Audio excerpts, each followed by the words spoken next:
आपका भी अगर सपना है पुलिस की वर्दी हासिल करने का, अगर आप भी बनना चाहते हैं पुलिस कांस्टेबल, तो हमारे वीडियो को लास्ट तक जरूर देखें। और जो हमारे चैनल पर आज पहली बार आए हैं या मेरी वीडियो को पहली बार देख रहे हैं, वो चैनल को जरूर सब्सक्राइब करें और वीडियो को लाइक करें। तो दोस्तों, आज हम बात करने वाले हैं मध्य प्रदेश के युवाओं की सबसे चहेती वैकेंसी, जिसे कहते हैं एमपी पुलिस कांस्टेबल और एमपी एसआई। तो आज सिर्फ हम बात करेंगे कांस्टेबल के ऊपर। कांस्टेबल, देखिए सबसे पहली बात तो ये कि जब भी वर्दी की अगर बात करते हैं तो हमारे शरीर में रोंगटे खड़े होने लगते हैं, क्योंकि बहुत ही रिस्पेक्टेबल वैकेंसी, बहुत ही रिस्पेक्टेबल जॉब, इतनी मतलब मैं आपको बता नहीं सकता कि मेरे अंदर जब भी मैं पुलिस की बात करता हूं, एमपी पुलिस की बात करता हूं, एमपी एसआई की अगर मैं बात करता हूं, तो मेरे अंदर रोंगटे खड़े होने लगते हैं, खून खौलने लगता है कि यार मतलब जो हमारे शरीर पर भी क्यों नहीं है पुलिस की जो वर्दी है, क्यों नहीं है। शेर की खाल होती है। जॉब करो तो या इस तरीके की जॉब करो कि आपको कोई दूर से देख के जो है आपकी रिस्पेक्ट करने का सोचे, जैसे डिफेंस सर्विसेज हुई या पुलिस की जॉब्स हुई। तो आज हम बात करने वाले हैं पुलिस के बारे में दोस्तों। तो आपने देखा होगा हमारे शहर या हमारे प्रदेश की जो कानून व्यवस्था होती है वो बनाए रखने का जो जिनके ऊपर जिम्मेदारी होती है, हमारे देश की या हमारे शहर की कानून व्यवस्था को बनाए रखने की जो जिम्मेदारी होती है वो हमारे पुलिस के जवानों के ऊपर होती है, चाहे वो कोई भी हो, चाहे थाना प्रभारी हो, एसपी हो, डीएसपी हो, या कोई भी छोटे से छोटा पुलिस कर्मी से लेके बड़े से बड़े पुलिसकर्मी तक की जो रिस्पॉन्सिबिलिटी होती है वो बहुत उनके ऊपर बहुत बड़ी जिम्मेदारी होती है कानून व्यवस्था को बनाए रखने की और हमारी सुरक्षा की जिम्मेदारी। तो दोस्तों, आज हम बात करने वाले हैं, सबसे पहले तो मैं सभी पुलिसकर्मियों को हाथ जोड़कर नमस्कार करता हूं कि वो हमारे लिए बहुत त्याग करते हैं और बहुत मेहनत करते हैं हम जैसे आम लोगों के लिए। तो दोस्तों, आज हम बात करने वाले हैं एमपी पुलिस कांस्टेबल के ऊपर कि हम जो है एमपी पुलिस कांस्टेबल की तैयारी को कैसे करें और क्या उसकी वैकेंसी की जो प्रोसेस होती है उसके बारे में आज हम बात करेंगे। तो दोस्तों, एमपी पुलिस कांस्टेबल के अकॉर्डिंग 14 प्रकार के पद निकलते हैं, जो कि सभी पद जो होते हैं वो 10वीं लेवल के होते हैं, 10th लेवल की पोस्टें होती हैं। तो दोस्तों, एमपी पुलिस की जो वैकेंसी है वो पहले तो हर साल निकलती थी, लेकिन अभी लगभग 2017 के बाद 3 साल से अभी वैकेंसी नहीं आई है और इस साल सन 2020 में लगभग दिसंबर तक वैकेंसी के आने के चांसेस हैं। तो हमारी तैयारी, अगर हमें पुलिस में लगना है तो हमारी तैयारी हम आज से ही स्टार्ट कर दें और उसकी वैकेंसी की जो प्रोसेस होती है उसे जान लें, उसके बाद जो हमारी तैयारी प्रारंभ करें कि हमें तैयारी कैसे करनी है। तो मैं आज आपको आपके फॉर्म फिल करने से लेकर आपकी सिलेक्शन, जितनी भी सिलेक्शन प्रोसेसेस होती हैं, लास्ट की मेरिट और इंटरव्यू और जो भी आपकी डॉक्यूमेंट वेरिफिकेशन होती है, उस सभी के बारे में आज हम बात करेंगे। तो दोस्तों, सबसे पहले तो मैं आपको बताना चाहूंगा कि अगर हम बात करें तो पहले देखिए, मैंने पिछली वीडियो में भी यही बोला था कि योग्यता सबसे पहली बात अगर होती है तो वो है योग्यता की बात। हम उसके लायक हैं या नहीं, किसी भी चीज के हम लायक हैं नहीं ये है या नहीं, ये बात जो है पहले करनी चाहिए। तो इसमें जो योग्यता होनी चाहिए आपकी, वो कम से कम आपको 10वीं पास होना बहुत जरूरी है। आपके परसेंटेज कुछ भी हो, first division, second division, third division, कोई मायने नहीं रखता। आप किसी भी परसेंटेज से पास हो, किसी भी स्कूल से पास हो, लेकिन 10वीं पास होना बहुत जरूरी है, कंपलसरी है। फिर अब बात करते हैं, जैसे आप 10वीं पास हैं, अगर कोई 12वीं पास है या ग्रेजुएट है तो वो फिल कर सकता है? नहीं, बिल्कुल फिल कर सकता है। मैंने बोला कम से कम 10वीं पास, ज्यादा से ज्यादा कुछ भी चलेगा, आपने कुछ भी किया हो कोई मैटर नहीं, लेकिन कम से कम आपका 10वीं पास होना बहुत जरूरी है। अब ये तो हो गई किसकी बात, क्वालिफिकेशन की। अब बात करते हैं किसके ऊपर, एज के ऊपर बात करते हैं कि इसमें जो है आयु सीमा क्या होती है, एज क्राइटेरिया क्या होता है।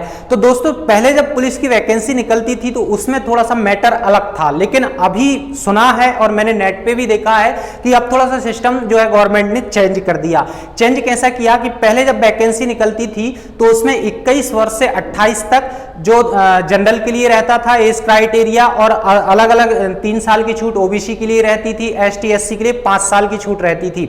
लेकिन अब सुना है कि जो वैकेंसी आने वाली है उसमें एज का सिस्टम थोड़ा सा डिफरेंट कर दिया। एज का सिस्टम कैसे डिफरेंट किया है वो बताता हूं आपको।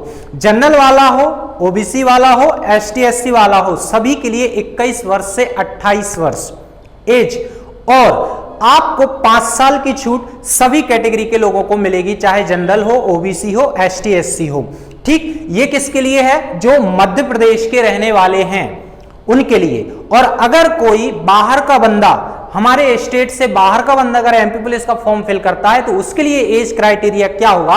उसके लिए 21 वर्ष से 25 वर्ष एज होगी, चाहे वो किसी भी कैटेगरी का हो। ठीक, ये पहली बात। ये किसके लिए बात हो गई? ये बॉयज के लिए हो गई, लड़कों के लिए, पुरुष वर्ग के लिए हो गई। अब बात करते हैं किसके लिए? लड़कियों के लिए। लड़कियों के लिए एज की क्या रिक्वायरमेंट होती है? लड़कियों के लिए 21 वर्ष से 28 वर्ष किसी भी कैटेगरी के लिए, ये पहली प्राथमिकता। अब लड़कियों के लिए थोड़ा सा बेनिफिट ये है कि लड़कियों को एज रिलैक्सेशन मिलेगा 10 साल का। लड़कों को, मध्य प्रदेश के जो लड़के हैं, युवा जो हैं, उनको 5 साल का एज रिलैक्सेशन। गर्ल्स के लिए 10 साल का 10 ईयर एज रिलैक्सेशन मिलेगा अनडाउटली।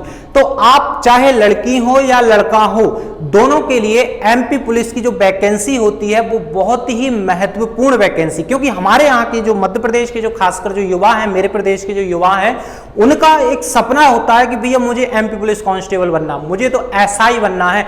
तो मेरा कहना सिर्फ यही है कि पहले तो आप अपना लक्ष्य निर्धारित कर लीजिए कि आपको कांस्टेबल ही बनना है, एसआई ही बनना है, या बैंक में जाना है, या रेलवे में जाना है, करना क्या है वो डिसाइड कर लीजिए। और जब आपने वो डिसाइड कर लिया, आपका अगर है सपना कि हाँ हमें तो पुलिस बनना है, पुलिस में ही लगना है, कांस्टेबल ही बनना है, वर्दी चाहिए, तो फिर वर्दी लेके रहेंगे, इतनी मेहनत करेंगे। एमपी पुलिस में लगना कोई बड़ी बात नहीं है ये, लेकिन ये नहीं कि बहुत छोटी बात है, छोटी बात भी नहीं है और बड़ी बात भी नहीं है। मेहनत करोगे तो हर चीज मिलेगी अनडाउटली। तो दोस्तों अब बात हो गई किसकी? क्वालिफिकेशन की हो गई, एज की हो गई। अब एग्जाम के बारे में बात करते हैं कि एग्जाम की जो प्रोसेस होती है वो क्या होती है। इसमें भी एग्जाम की प्रोसेस 3 चरणों में चलती है। पहला आपका रिटर्न एग्जाम होगा, दूसरा आपका जो फिजिकल एग्जाम होगा, और तीसरा आपके डॉक्यूमेंट वेरिफिकेशन होंगे।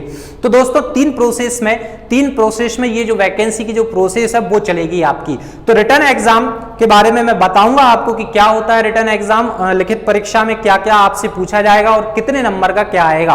फिजिकल के बारे में भी हम बात करेंगे कि फिजिकल क्या होता है, कितनी रेस होती है, कितनी लॉन्ग जंप होती है, कितना शॉर्ट पुट होता है, सब बारे में बात करेंगे। ठीक, लेकिन उससे पहले मैं आपसे बस छोटी सी रिक्वेस्ट करना चाहता हूं, अगर आप लगना चाहते हैं एमपी पुलिस में भर्ती होना चाहते हैं, अगर आपका सपना है, तो मेरे भाई मेहनत करो, लड़की हो या लड़का हो, पेल के मेहनत करो, कुछ नहीं देखना। 1 साल के लिए सब कुछ छोड़ दो, सब कुछ अपनी जगह पे रहेगा, कोई कहीं नहीं जाने वाला। आप सिर्फ फोकस किस पे करो? पढ़ाई पे फोकस करो। तो दोस्तों अब हम एग्जाम के बारे में बात करते हैं। मैंने आपको बताया कि 3 प्रोसेस होंगी आपकी, जो सिलेक्शन प्रोसेस है वो 3 टाइप से चलेंगी। पहला रिटर्न एग्जाम होगा आपका, दूसरा फिजिकल एग्जाम होगा, और तीसरा आपके डॉक्यूमेंट वेरिफिकेशन होंगे। तो मैं एग्जाम के बारे में बात जो है हम करने जा रहे हैं। तो एग्जाम किस तरीके का होता है? एग्जाम आपका 10th लेवल का होता है, कोई दिक्कत नहीं होती बॉस, बहुत अच्छे क्वेश्चन आते हैं, लेकिन वो बनेंगे किससे? जिसने पढ़ा होगा। जिसने नहीं पढ़ा उसे क्या पता, काला अक्षर भैंस बराबर, उसे तो यही लगेगा और कितना कठिन पेपर है। अगर पढ़ोगे तो सरल पेपर लगेगा, नहीं पढ़ोगे तो कठिन पेपर लगेगा। तो एमपी पुलिस के अगर आपको एग्जाम निकालना है, रिटर्न एग्जाम अगर आपको निकालना है, तो 10th लेवल तक के जितने क्वेश्चन होते हैं सब पढ़ डालिए। ठीक, अब देखिए रिटर्न की बात अगर कर रहे हैं तो मैं आपको इसका सिलेबस बताता हूं कि कितने नंबर का क्वेश्चन किस सब्जेक्ट से आते हैं। पहली इसमें जो प्राथमिकता रीजनिंग या मेंटल एबिलिटी जिसे कह सकते हैं, रीजनिंग आपकी 40 नंबर की आती है। फिर मैथ, गणित आपकी 20 नंबर की आती है। जीके आपका 30 नंबर का आता है। 10 नंबर का आपका करंट अफेयर्स आता है। अब देखिए जीके का थोड़ा सा फंडा अलग कर दिया। जीके में करंट अफेयर्स भी शामिल होता है, एमपी जीके भी होता है, और जनरल जीके जो हमारा होता है सामान्य ज्ञान वो भी होता है। तो ये चारों चीजें आपकी हो गई, रीजनिंग हो गई, मैथ हो गया, जीके हो गया और साइंस हो गई। साइंस पे बहुत अच्छे से फोकस करना। 10 नंबर के क्वेश्चन आने ही आने हैं एमपी पुलिस में, जिसमें कोई भी शंका नहीं है, आते ही हैं। और साइंस इतनी पेल के आती है कि आपके होश उड़ जाएंगे देख के बाबा, इसलिए साइंस पे बहुत अच्छे से फोकस करना। ये मान के चलिए अगर आपने रीजनिंग में 40 नंबर में से 30 नंबर खींच लिए, 15 नंबर जो आपके 20 नंबर की मैथ्स है उसमें से 15 नंबर खींचना है। जीके 30 नंबर का, जीके का कोई भरोसा नहीं है, पढ़ा है तो जीके बनता है, नहीं पढ़ा तो जीके नहीं बनता। ठीक, तो 30 नंबर का जीके है तो 30 में से कोशिश करना है कि 20 नंबर चाहिए ही चाहिए। अगर 10 नंबर की साइंस है तो साइंस में आपको कोशिश करनी है कि 10 नंबर में से लगभग 8 नंबर चाहिए ही चाहिए। अगर इतने नंबर आपने एग्जाम में खींच लिए, मेरे कहने का मतलब सिर्फ ये है कि अगर आपने ओवरऑल 70 75 जनरल के लिए अगर आपने इतने नंबर खींच लिए आपके, तो मेरिट में आने की आपकी पूरी 101% संभावना कि आपका नाम मेरिट में आएगा ही आएगा। अब पहली बात यह ध्यान रखिए कि यहां पेपर का निकलना मैटर नहीं है, लास्ट में जब मेरिट निकलती पूरी वैकेंसी की प्रोसेस के बाद, तो वो मैन मैटर वो करती है कि यहां अगर रिटर्न में आपके अच्छे नंबर आएंगे तो वहां मेरिट में आपकी जो है बाहर होने की जो संभावना है वो जीरो हो जाएगी। तो आपको रिटर्न में बहुत अच्छे नंबर लेके आना है, पहली प्राथमिकता आप ये दीजिए।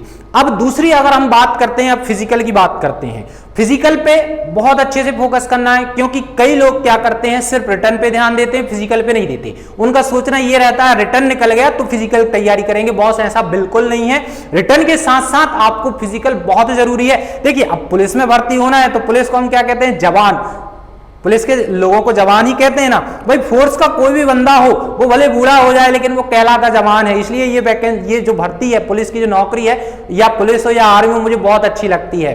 वो बूढ़ा भी हो जाएगा जब भी उसे क्या कहेंगे, जवान। पुलिस के जवान, आर्मी के जवान, मिलिट्री का जवान, वो जवान ही कहलाता है, वो कभी बूढ़ा नहीं होता। इसलिए बॉस नौकरी करो तो डिफेंस सर्विस की या पुलिस की नौकरी करो, वर्दी वाली नौकरी करो, दम होती है उसमें। तो दोस्तों फिजिकल की बात करते हैं। फिजिकल में क्या तैयारी आपको करनी है, सबसे पहले रेस, रनिंग, तगड़ी रनिंग करना है। अब रनिंग में इसमें कितनी क्या रिक्वायरमेंट रहती है वो मैं आपको बताता हूं। रनिंग लड़कों के लिए 800 मीटर, लड़कियों के लिए भी 800 मीटर, दोनों के लिए 800 मीटर, कोई मैटर नहीं करता इसमें जेंडर। हाँ, थोड़ा सा बेनिफिट लड़कियों को टाइमिंग में मिलता है। टाइमिंग में कैसा बेनिफिट मिलता है वो बताता हूं आपको। लड़कों के लिए 800 मीटर की रेस निकालनी है आपको 2 मिनट 45 सेकेंड, लड़कियों को 800 मीटर की रेस निकालनी 4 मिनट में। तो आप देखिए 2 मिनट 45 सेकेंड और 4 मिनट, कितना डिफरेंस है लड़कियों के लिए। बेनिफिट मिल रहा है नहीं मिल रहा भैया, 1.25 मिनट का बेनिफिट पूरा मिल रहा है लड़कियों को। तो यहां लड़कियों को जो है फायदा उठाना चाहिए, अपनी जो है फिजिकल की तैयारी बहुत अच्छे से करनी चाहिए। मैं बाद में बात करूंगा कि लड़कियां क्या गलती करती हैं, स्पेशली लड़कियों के लिए बात करूंगा। ठीक, अब देखिए ये तो बात हो गई किसकी, रनिंग की। अब दूसरी बात आती लॉन्ग जंप की। जो लोग रनिंग में पास होते हैं उनको लॉन्ग जंप के लिए ले जाया जाता है, लड़की हो या लड़का। ठीक, तो लड़कों के लिए अगर बात करें तो जो आपकी लंबी कूद होगी, लॉन्ग जंप जिसे कहते हैं, वो 13 फीट होती है। किसी भी कैटेगरी का बंदा हो कोई मायने नहीं रखता, इसमें 3 चांस मिलते हैं आपको लॉन्ग जंप के लिए। 13 फीट जो है वही लॉन्ग जंप। लड़कियों के लिए 10 फीट लॉन्ग जंप होती है। ठीक, लड़कियों को भी 3 चांस मिलेंगे बाबा। ठीक, अब बात करते हैं लॉन्ग जंप के बाद हम बात करते हैं जो लोग लॉन्ग जंप में भी पास हो जाएंगे उन्हें ले जाया जाएगा गोला फेंक के लिए, शॉर्ट पुट के लिए ले जाया जाएगा। तो गोला फेंक लड़कों के लिए अगर बात करें तो 19 फीट आपको गोला फेंकना है और जिसका वजन आपका लगभग 7.5 किलो होगा। अगर आप इतनी प्रोसेस से गुजर जाएंगे फिजिकल की तो आपका फिजिकल पास हो जाएगा। जब आप फिजिकल में पास हो जाएंगे तो फिर आपको बुलाया जाएगा, आपकी एक लिस्ट निकलेगी जिसमें वो आपका जो सिलेक्शन करेंगे कि हाँ भाई आप फिजिकल में भी पास हो। आपको जो है टाइम दिया जाएगा, अगली आपको कब आना है अगली प्रोसेस के लिए। जो थर्ड प्रोसेस है जिसे हम कहते हैं डॉक्यूमेंट वेरिफिकेशन और मेडिकल, दोनों प्रोसेस आपकी एक साथ होंगी, डॉक्यूमेंट वेरिफिकेशन की और मेडिकल जो है मेडिकल एग्जाम की, तो दोनों आपको एक साथ बुलाया जाएगा। तो जब आपको थर्ड प्रोसेस के लिए बुलाया जाएगा तो उसमें आपके डॉक्यूमेंट्स पूरे चेक होंगे। आपने जो भी पढ़ा है, आपके जो भी डॉक्यूमेंट्स हैं, आपका आय जाति प्रमाण पत्र हुआ, मूल निवासी प्रमाण पत्र हुआ, आपका जो रोजगार पंजीयन होता है वो, आपकी 10वीं 12वीं की मार्कशीट जो भी आपने किया है वो, कम से कम 10वीं की मार्कशीट आपकी, आधार कार्ड आपका, ठीक, और जो भी आपके पास सारे डॉक्यूमेंट्स हैं वो सब आपको ओरिजिनल ले जाने पड़ेंगे और कम से कम 4-4 फोटोकॉपी आपको एक्स्ट्रा ले जानी पड़ेंगी, क्योंकि वहां फोटोकॉपी के लिए आपको बाहर नहीं जाने दिया जाएगा, तुरंत ही आपको जो है वहां सबमिट करनी पड़ती हैं। फोटो भी आपको बहुत सारी लेके जाना पड़ेगा। तो जब आपका ये हो जाएगा, मेडिकल एग्जामिनेशन और डॉक्यूमेंट वेरिफिकेशन हो जाएगा, तो थर्ड आपकी निकलेगी मेरिट लिस्ट। लास्ट की प्रोसेस है जब आप इन 3 प्रोसेस से गुजर जाएंगे, एग्जाम, फिजिकल और मेडिकल और डॉक्यूमेंट वेरिफिकेशन से जब आप गुजर जाएंगे तो आपकी सबसे लास्ट जो पड़ाव, ये जो खतरनाक पड़ाव होता है और वो होता है मेरिट का। यहां बहुत मामला गड़बड़ होता है बॉस। तो यहां मैंने आपको बताया था अभी थोड़ी देर पहले कि रिटर्न में आपको बहुत ज्यादा से ज्यादा नंबर खींचने की कोशिश करना है। अगर आप लगभग 75 के समथिंग हैं या 70 से आप ऊपर हैं, जनरल की बात कर रहा हूं, अगर आप 70 से ऊपर हैं या 75 के समथिंग हैं तो आपके चांस जो है 90% हैं। लड़कियों के लिए लगभग 60 नंबर कम से कम आपको चाहिए ही चाहिए। लड़कियों को थोड़ा सा इसमें जो है बेनिफिट ये मिलता है, रिजर्वेशन का बेनिफिट लड़कियों के लिए पुलिस में, एमपी पुलिस में स्पेशली 30% लगभग रिजर्वेशन होता है, तो लड़कियों को ज्यादा टेंशन लेने की जरूरत नहीं है। लेकिन जो तीनों प्रोसेस हैं उससे उनको आपको क्वालिफाइड करना पड़ेगा। लड़कियों का नाम मेरिट में बहुत आराम से आता है, तो आपको बहुत मन लगाकर तैयारी करनी है और बहुत अच्छे से फिजिकल की तैयारी करनी है, और लास्ट में भगवान का नाम लेके बिल्कुल आराम से करो तैयारी, कोई दिक्कत नहीं, सिलेक्शन आपका 101% होगा। तो ये तो हमारी एग्जाम की पूरी प्रोसेस हो गई। अब मैं बात करना चाहता था, एक जो मुख्य मेरी बात थी, मैं जो आपसे कहना चाहता हूं, पहली चीज व्यापम की जब भी आप वैकेंसी फिल करें अपना आधार कार्ड अपडेट रखें। जब आप एग्जाम देने जाएंगे तो एग्जाम सेंटर पर आपके आधार कार्ड के ऊपर ही आपका सब कुछ होगा। वहां आपको जब भी अंदर जाने दिया जाएगा, जब भी आप एंटर करेंगे तो सब कुछ आपका आधार कार्ड से ही होगा बॉस। तो इसलिए सबसे पहले आप आधार कार्ड पे ध्यान दें। दूसरी चीज, अपने डॉक्यूमेंट टकाटक रखें, बिल्कुल रेडी रखें, सारे डॉक्यूमेंट्स ऐसे रखें, किसी ने अगर आधी रात में भी आपसे कोई डॉक्यूमेंट्स मांगा तो रेडी होना चाहिए। ये लो भैया निकाल के दे दिया।